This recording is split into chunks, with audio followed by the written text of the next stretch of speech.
Hi, in this video I'm going to talk to you about two methods for washing synthetic sleeping bags. We're going to cover the common misconceptions for washing sleeping bags and the best cleaning products to use, and then finally we're going to talk to you about the best way to dry these sleeping bags.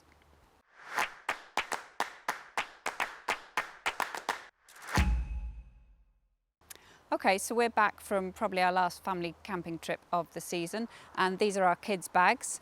We're going to be washing the larger bag here in the bathtub, and then we're going to use the washing machine to wash the smaller sleeping bag. Okay, let's go inside. Okay, so we've come inside and we're going to do the washing machine method first. And the first thing you want to do is prep your sleeping bag. So you want to turn it inside out, like so. And then make sure that the main zip is fully done up. Sometimes it's a bit fiddly to do it inside out. Come on. Okay, and make sure any Velcro closures that you've got like here are fully closed up.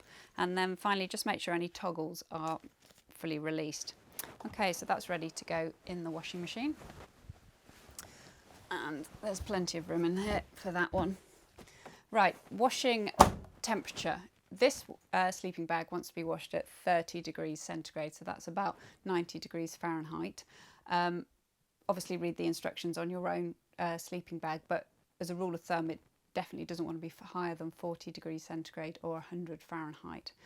So I've set it at 30, and then cleaning products. Okay, don't use your normal clothes washing detergent because it can help, kind of makes the synthetic fibres in the insulation clag together sometimes. So just keep it simple and either use something like this, which is just a plain old liquid soap, or you can use a more technical wash like this, which is Granger's Performance Wash, which is good for washing sleeping bags and waterproof clothing, any technical gear you've got. So we're going to use this, and all it needs is half a capful.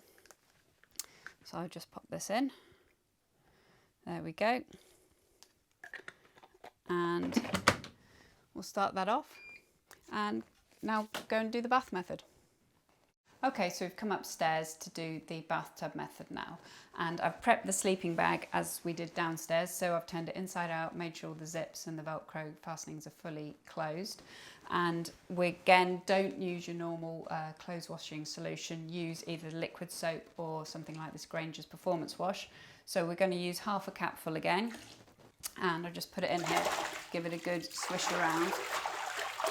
You'll notice that I haven't used a massive amount of water in here. You just want enough to make sure the sleeping bag's fully submerged, and it's not too hot, so it's about 30 degrees. So just give that a bit of a mix around, and then I'm going to stick the sleeping bag in, and we're just going to push it down and knead it like this to make sure we get it fully submerged. Okay, so this is going to take me a few minutes now to get this sorted. And when I've finished that, when I'm happy that all the soap's fully covered the sleeping bag, I'm going to turn it the right way round, and then I'm going to rinse it twice through with cold water just to make sure all the cleaning solution's fully washed through, and we'll come back to you then. Okay, so I've washed the bag and I've rinsed it twice. I'm really happy with how it's come out. And I've just drained the bath, and I've just left the sleeping bag in the bottom of the bath for gravity to do its thing and the water naturally to come out of the bag before I try and lift it up and manhandle it. You'll be surprised how heavy your sleeping bag is when it's fully soaked with water. It really is heavy. And this is the point where you can damage your bag quite easily. I've just got this little prop here to give you an example. So this is a bit of synthetic insulation from a sleeping mat actually. But you can see here, what you want to do is, if you're squeezing the bag, you want to just imagine you're squeezing it like this to get the water out. You don't want to wring it, because if you wring it, you're going to start pulling these fibres in the synthetic fibres in the bag, and then as you pull, they'll just rip like this, and that's when they split, and that's when you end up with clumping in your sleeping bag, where the fibres clump together and you get cold spots when you use it next. So just be patient, let it drain naturally, and then squeeze the remaining water out like this. You don't want to be wringing it, and just, as I said, just let it, be a bit patient, just let the water come out like that. Okay, so when that's nicely drained, then you can take it outside and just hang it over a couple of chairs to dry, and we'll show you that in a moment. Okay, great. So we've got the sleeping bag out of the bath here and out of the washing machine here. And you can see, although we've got a washing line out here, I'm not drying either sleeping bag on the washing line. That's because if you hang it from one point, you run the risk, if you remember earlier, of stretching that synthetic insulation and breaking it.